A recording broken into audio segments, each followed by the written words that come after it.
We can now bring in our international affairs commentator, Douglas Herbert. Great to see you, Doug. Good afternoon. NATO's Secretary General Jens Stoltenberg said something quite shocking yesterday. He said Ukrainians are going through ammunition faster than could be produced. How worrying is this? Well, it's worrying, and it's worrying, in the fact that they have a dire shortage of supplies, and a lot of the sort of intense, ferocious battles that are taking place right now as we stand here, whether it's in the mainly along that eastern line of combat in the eastern Donbass, and also in the south as well. Not as intense, perhaps, the fighting right now in the south as in the east, but you're absolutely right. Look, both sides are firing at each other thousands of howitzers, these howitzer shells per day, thousands and thousands. So like you said, the rate of attrition in using these supplies, they are using far more ammunition. In this battle, this war in particular has seen a very, very fast, almost staccato use of ammunition, more so than in a lot of other wars. And it's faster than the ability of NATO and its allies, of their defense industries, to keep up, while also ensuring that they don't deplete their own protection forces. And that's really where the so-called fine balance comes into play. And you can argue this either way, because what Stoltenberg is saying is when they all sit down, this Ukraine Defense Contact Group, as it's called, which is the NATO defense officials, but also, it's 50 countries in all. It's also affiliated and allied countries, friendly countries.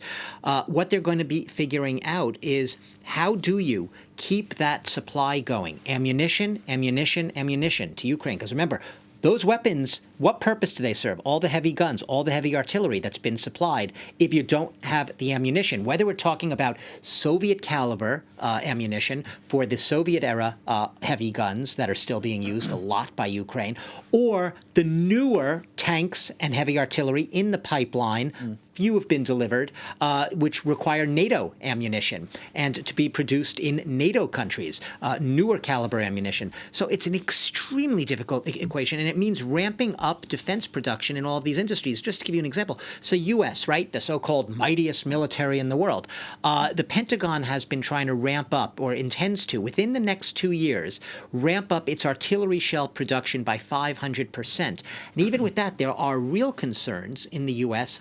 about balancing the dire need that Ukraine has for this ammunition with the fact that the U.S. needs to keep its own stockpiles at least at a certain requisite level. So how do you do that? And there's no easy answers to that. So besides the ammunition, you also obviously have all the other issues of, on top of the tanks, the talk about combat planes, even if they're not coming anytime soon. Western officials have often said they will support Ukraine for as long as it takes. This is something Ursula von der Leyen keeps saying. Right.